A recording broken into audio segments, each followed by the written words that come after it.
The true object of life is that man may attain wisdom through experience. This cannot be accomplished by giving in to the difficulties of life, but only by overcoming them. The promises of God are not made to those who fail in life's battle, but to those who overcome. Neither are there any promises that man shall have an easy time and be happy ever afterwards. Yet, it is after this that the majority of people are forever seeking an easy life, a good time, freedom from suffering and care. But in spite of all their seeking, they can never find that which they desire. There is always a fly in the ointment of their pleasure, something that robs them of true happiness, or possibly combinations of circumstances conspire to upset all their plans. Life is a paradox. The true object of life is not the attainment of happiness. Yet if we attain the true object of life, we find happiness. Those who are ignorant of life's true purpose and who seek happiness high and low, year after year, fail to find it. Like a will-o'-the-wisp, it forever eludes them. On the other hand, those who recognize the true object of life and follow it attain happiness without seeking for it. In times past, people have made God a convenience. They have thought they could drift through life, learning none of its discipline, and then, when in trouble or things were not to their liking, they could pray to God and have the unpleasant circumstances taken away. The same idea is prevalent today. People have left the old orthodoxy and looked to various cults and isms to get them out of their difficulties. They do not believe now that they can curry special favour with God by prayer, but they firmly believe that they can get what they want from the invisible by demanding it. They think that by this means they can have their own way after all. By this, they mean having a good time with no unpleasant experiences, trials, difficulties, adversities. They are, however, merely chasing rainbows. The easy life they seek constantly eludes them, simply because there is no such thing. The only life that is easy is the life of the strong soul who has overcome. His life is not easy in reality, but appears relatively so because of his strength. It is impossible to have an easy life, and, if it were possible, then life would not be worth living, for the sole object of life is the building of character and the attainment of wisdom through experience. Life to all of us must always be full of difficulty, and it is to help those who, hitherto, have found life rather too much for them, that this book is being written. What the majority are seeking for is an easy life, which they will never find, but precisely the reverse. And for them I have no message. But to those wise and awakened souls who are seeking for truth, no matter from whence it may come, and who desire to overcome life and its difficulties, instead of weakly giving in to them, this book, it is hoped, will bring a message. At this stage, we cannot go into the subject of why we should meet with disasters and adversity in this life, nor why some people should have, apparently, a smoother life than others. We must therefore be satisfied to know that we have to meet trouble and overcome difficulty, and that it is only by so doing that we can attain wisdom and build up character. The question, then, is not whether we shall meet the trouble and adversity or not, but rather how we shall meet them. Shall we be victorious, or shall we be submerged? Shall we overcome life's difficulties, or shall we give in to them?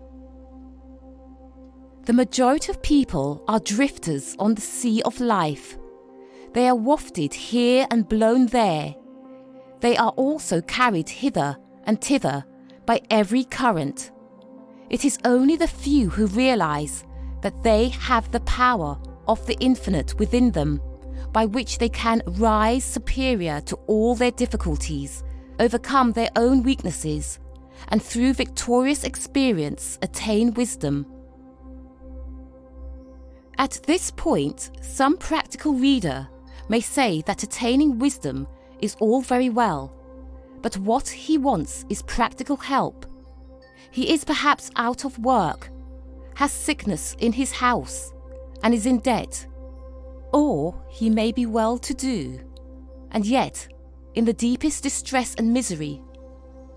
To all such, I would say that they possess the power by which they can overcome all their difficulties, and through overcoming, attain wisdom. A man's success depends, more than anything, upon his faith in the good purpose of life, his faith in the power of the infinite within him, and his ability to overcome every obstacle in his path. The extent of the power that man can bring into his life is the measure of his faith in that power. If his faith in it is small, then his life will be feeble and lacking in achievement. If his faith in the power within him is large, then great will be the power manifesting in his life. The power of the infinite is illimitable and inexhaustible. All that is required is an unquenchable belief and trust in it. The weakest and most timid can make use of this power. There is the same power in the timid and weak as in the brave and strong. The weakness of the former is due to a lack of faith and belief in the infinite power within them. Difficulties and troubles there will be in every life, and sometimes disaster and heartbreak. When the very earth slides from under the feet, yet by calling upon the power within, it is possible to rise from the ruins of cherished hopes, stronger and greater through experience. Happiness and true success depend upon how the troubles and difficulties of life are met.